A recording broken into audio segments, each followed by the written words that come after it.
some fun. Tune in late at night or tune in the sun. This is TFM. Get ready to rock. From AM to PM. Come on. Let's talk. TFM 95.4. Let's talk. Live on TFM and the TFM Facebook page. This is the live feed of TTV. Let's talk.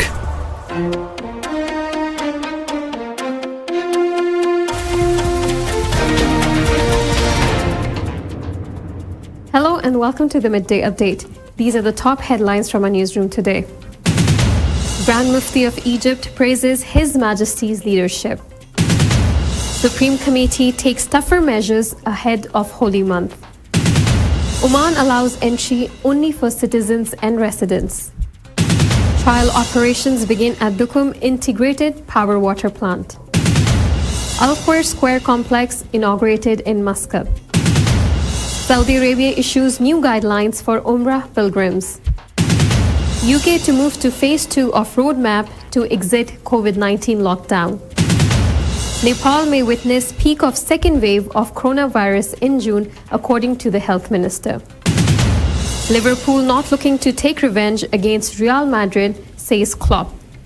These were the top headlines of the day. Let's see how the weather condition looks like in the Sultanate in our weather update. This is Mayth Al-Shukeli with today's weather update, and right now I'm standing outside the TFM studio in Al Khwair. Before we move on to weather, here's an interesting fact for the day. The United States experiences approximately 75% of all tornadoes in the world. That is our fact for the day. Now join me inside the studio and we'll move on to weather. An alert has been issued by Oman Meteorology and Civil Aviation Authorities saying that there will be poor visibility due to fog formation, and there will be mainly clear skies in the Sultanate with chances of rising dust over Al Buremi, Al Dhahira and Al Wusta, and there's also possible chances of late night to early morning low-level clouds or fog patches over the parts of South Al Sharqiyya and Al Wusta. Now let's take a look at how the weather will be like in all the governorates. Muscat will be sunny, temperatures between 32 to 23 degrees Celsius. Musandam will be sunny, temperatures between 30 to 25 degrees Celsius. North Al-Batina will be sunny, temperatures between 32 to 23 degrees Celsius. South Al-Batina will be sunny, temperatures between 34 to 21 degrees Celsius.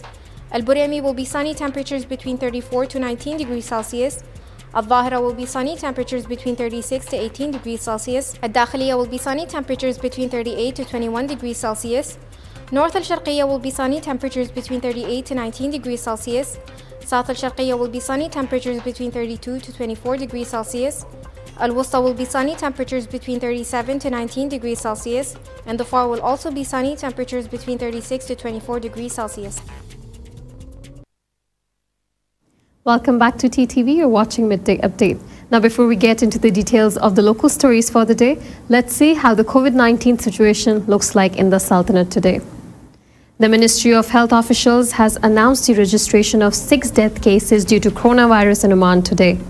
This has taken the total death toll in the Sultanate to 1,728. The Ministry of Health has also extended their deepest condolences to the families of the deceased. Moreover, the Ministry of Health has also announced the registration of 1,208 new coronavirus cases in Oman today. The total cases in the country have now touched 165,482, including 148,303 recoveries, as well as 1,728 deaths. According to Ministry of Health, in the past 24 hours, 764 recoveries were also reported. The ministry has urged everyone to adhere to social distancing instructions issued by the Supreme Committee and the Ministry of Health. And now from a local desk. The Grand Mufti of Egypt, who's also the president of the General Secretariat for Fatwa Authorities Worldwide, has appreciated the tolerant approach that characterizes the Sultanate and its continued role in serving to resolve the issues of the Islamic nation. A statement issued online by Oman News Agency said, His Eminence Dr. Shauki Alam, the Grand Mufti of Egypt, President of the General Secretariat for Fatwa Authorities Worldwide, appreciates the tolerant approach that characterizes the Sultanate and its continued role in serving the issues of the Islamic nation under the wise leadership of His Majesty Sultan Haitham bin Tariq. He said this during his meeting with His Excellency Ambassador Abdullah bin Nasir al-Rahbi, the Sultanate's ambassador to Egypt and its permanent representative to the Arab League. People living in the Sultanate are free to venture out of their homes after 8th April until the first day of Ramadan, but commercial activities across the governorates will remain closed at night, according to the Supreme Committee. The night ban on all commercial activities and curbs on the movement of people and vehicles between 9 p.m. and 4 a.m. will continue throughout Ramadan. The Supreme Committee, tasked with tackling developments resulting from coronavirus pandemic, held a meeting on Monday under the chairmanship of Syed Hamoud Faisal al-Busaidi, Minister of Interior, to discuss updates on the pandemic, protection procedures and measures to curb the spread of the virus and deal with its different impacts. On the advent of the holy month of Ramadan, the Supreme Committee sent heartfelt greetings to His Majesty Sultan Haitham bin Tariq and expressed its best wishes to Omani people and the Arab and Islamic nations. It prayed to the Almighty Allah to bestow plentiful health, bounty and blessings on Oman and the whole world. Now, during the meeting, the Supreme Committee noted the widespread prevalence of the pandemic in different governorates of the Sultanate and the outcome of daily statistical reports during the current period, indicating that the health sector is undergoing heavy pressure from the sharp rise in the number of infections and cases of patients admitted to hospital wards and intensive care units. To limit the scope of gatherings, which proved to be a basic factor in the spread and intensity of the pandemic, the Supreme Committee took the following decisions. Number 1, extending the decision on closure of all commercial activities, while at the same time allowing the movement of people and vehicles in all governorates of the Sultanate between 8 p.m. and 5 a.m. from Thursday, 8th April, till the morning of the first day of Ramadan. Number 2, imposing a nighttime ban on all commercial activities and prohibiting the movement of people and vehicles between 9 p.m. and 4 a.m. throughout the holy month of Ramadan. 3, prohibiting the performance of Taraweeh congregational prayers in mosques. 4, imposing a total ban on all types of gatherings like iftar saim in mosque, tents, or public assembling places. 5, imposing a ban on all social, sports, and cultural activities and any other group activities throughout the holy month of Ramadan. Number 6, restricting entry to the Sultanate only to Omani citizens and residency holders with effect from 12 noon on Thursday, 8th April 2021. The Supreme Committee advised all citizens and residents to avoid traveling abroad during the coming period, except under extreme necessity, bearing in mind that many countries are likely to restrict movement and travel. It also recommended limiting travel for official missions abroad or for participation in external events. The committee will assess and revise these decisions in accordance with developments in the general situation of the pandemic in the Sultanate during the holy month of Ramadan. In pursuance of Supreme Committee's efforts to protect society from this pandemic and the risks it entails and to stem the spread of the virus in the workplace, the Supreme Committee urges private sector companies and establishments to implement plans that guarantee the accomplishment of tasks through online work and to downsize the number of employees needed to attend at the workplace, taking the example of units of the status administrative apparatus in this respect. The Supreme Committee would also like to stress that all the procedures undertaken so far have been made in the first place to protect society and alleviate COVID-19 patients' health impacts that might lead to death. The Supreme Committee hereby reaffirms that the above-mentioned procedures will not achieve the desired success unless all individuals and establishments abide by the instructions. Only Omani citizens and residents permit holders will be able to enter the Sultanate of Oman starting from April 8th, the Supreme Committee to deal with coronavirus said on Monday. The decision will come into effect from noon this Thursday. The Supreme Committee also urged citizens and residents to avoid travel outside Oman during the coming days unless absolutely necessary in the context of several countries tightening border controls to stop the spread of the pandemic. It also recommended limiting our travel outside Oman for those on official assignments. A review of these decisions would be undertaken along with other measures, keeping in mind the latest developments to stop the spread of coronavirus during the holy month of Ramadan. Explaining the rationale behind the decision, the Supreme Committee said that it had become necessary to restrict entry due to the increase in the number of cases across governorates. Daily statistics are currently showing significant increase in cases as well as fatalities and resulting in severe pressure on the health sector, which has to deal with the spread of the disease and the treatment and hospitalization of those infected. The integrated power and water plant at the Special Economic Zone in Duqm, commonly known as Sizad, started trial output after receiving the first consignment of liquefied natural gas to operate it. The station is considered a centralized utilities facility being set up by Marafiq Company at the Sizad. It includes 326 megawatt power generation unit, a desalination plant with a daily output capacity of 36,000 cubic meters, seawater suction units with supply capacity of 1.5 million cubic meters a daily, and 132 kilowatt electricity transmission line from the plant to the oil storage tanks at Ras Markaz, 80 kilometers from the heavy industries area at the Sizad.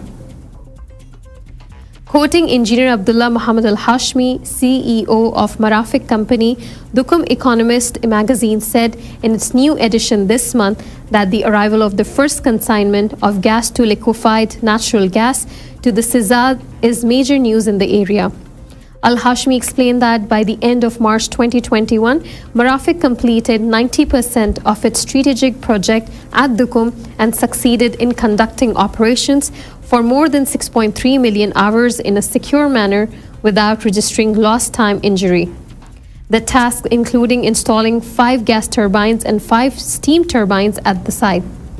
Meanwhile, Mansoor Ali Al-Abdali, deputy chairman of the gas company at OQ, said that the supply of gas to the Duqm zone reflects the government's commitment to establishing necessary infrastructure to attract heavy industries.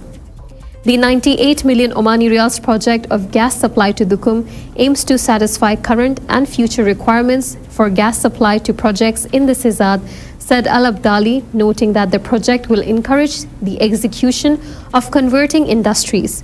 So far, 2 distribution lines were laid down, 32-inch line to Duqm refinery and an 18-inch line to Marafiq central facilities, he added.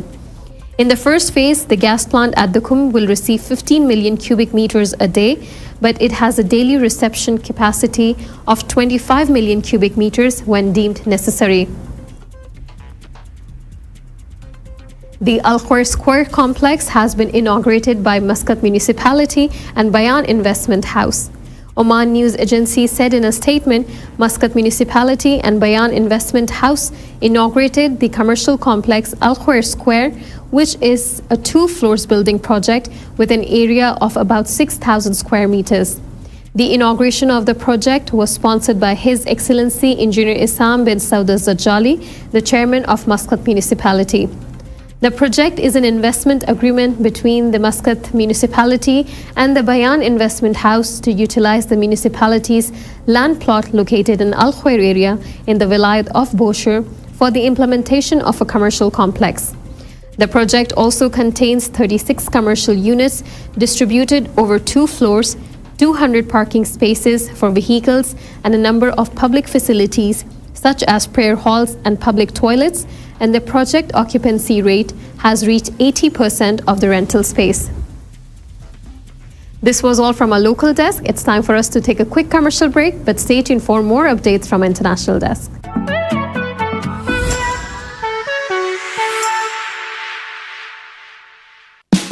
Oman's largest online supermarket now has no minimum order limit. From grocery to household items, Rafiq has everything that you want. Enjoy worry-free shopping with over 8,000 products to choose from and get it delivered straight to your doorstep. Rafiq, you order, we deliver. It's about time we kicked COVID-19 out of our lives.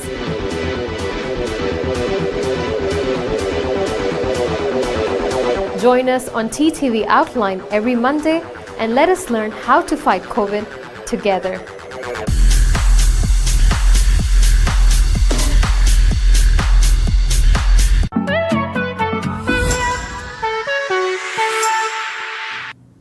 Welcome back to TTV. You're watching Midday Update. And now from International Desk. The Kingdom of Saudi Arabia on Monday announced new terms and conditions for visitors and Umrah pilgrims in the wake of surging coronavirus cases. As per the new guidelines that will come into effect from the 1st of Ramadan, only those who have received coronavirus vaccines will be allowed to enter the holy mosques, Geo News reported, citing the country's media. The new guidelines state that only those pilgrims who have been duly inoculated with the coronavirus vaccine will be allowed to visit the Al-Masjid An-Nabawi and Masjid Al-Haram, said the Kingdom's Ministry of Hajj and Umrah. The ministry clarified that any person who wishes to visit the two holy mosques for the purpose of Umrah or offering prayers must have received both the shots of the vaccine, otherwise they will not be allowed to enter the mosques. The ministry added that even after being inoculated, all those praying in the mosques will still have to follow the kingdom's coronavirus protocols. Visitors and pilgrims will be able to choose the date and time of their visit to the mosque contingent upon strict adherence to the coronavirus protocols, the ministry said.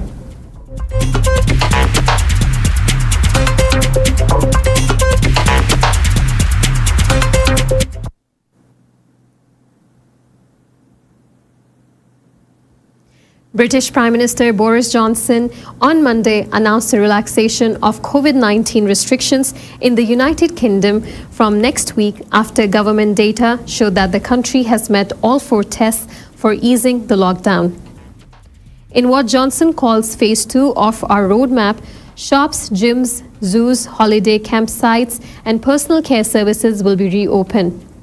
He said during a pre-conference that in the net result of your efforts and of course the vaccine rollout is that I can today that from Monday, April 12th, we will move to step 2 of our roadmap, reopening shops, gyms, zoos, holiday campsites, personal care services like hairdressers and beer gardens and outdoor hospitality of all kinds.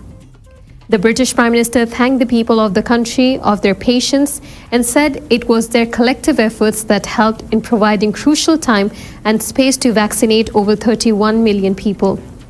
However, Johnson also urged the people to not become complacent and get their vaccination done as soon as possible. He also asked people to get tested even in the lack of COVID-19 symptoms. According to the latest update by Johns Hopkins University, the UK has recorded 4,376,560 total infections and 1,027,104 deaths. More than 31.4 million people have been given the first jab of the coronavirus vaccine, according to the official figures reported by Xinhua. On February 22nd, Johnson had announced his roadmap for exiting the lockdown, the third of its kind since the start of the pandemic. The 4-step plan is expected to see all legal restrictions in England being removed by mid-June. Experts have warned Britain is still not out of the woods and amid concerns over new variants and the third wave of the pandemic in the European continent.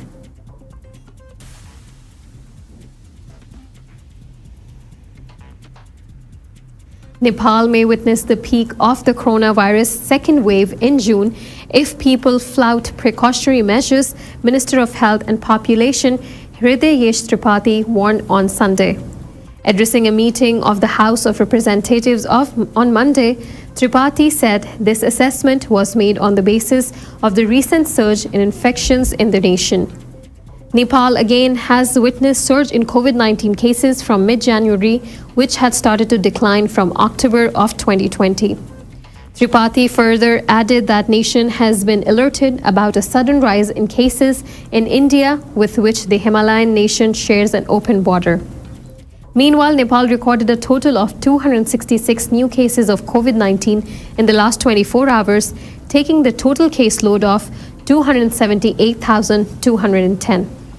According to the Ministry of Health and Population, 102 persons infected with COVID-19 have recovered in the country on Monday.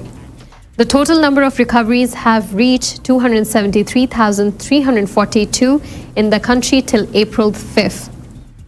Ministry further shared that there are 1,832 active cases across the country. 4 infected patients have died in the past 24 hours.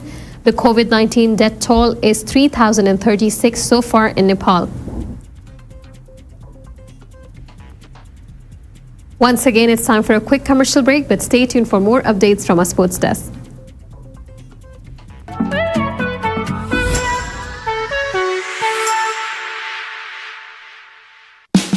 Oman's largest online supermarket now has no minimum order limit.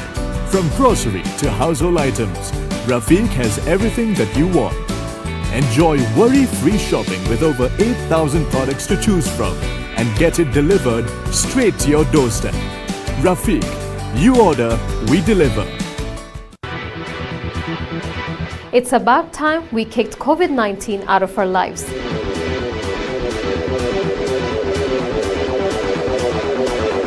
Join us on TTV Outline every Monday and let us learn how to fight COVID together.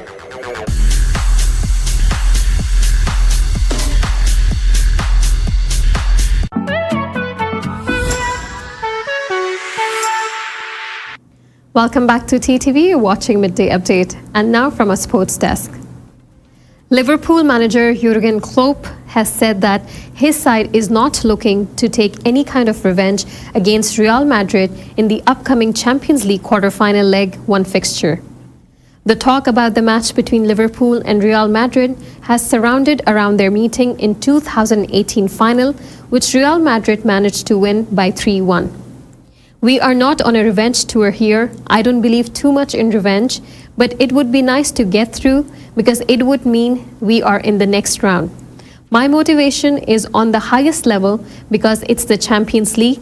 We play Real Madrid and we want to go to the next round. It has nothing to do with 2018. When we got the draw, of course, I remember the game because it was the first time we have played each other since. Goal.com quoted Klopp as saying, in the 2018 final against Liverpool, Sergio Ramos had a night to remember for Real Madrid and he was the destructor-in-chief. However, Ramos will miss the fixture against Liverpool this time around due to an injury. With this news, we have come to the end of the episode for today, but stay tuned as we'll be back again tomorrow with more news and latest updates your way. Keep watching. You've just heard the live feed from the TTV studios on TFM 95.4. Let's talk.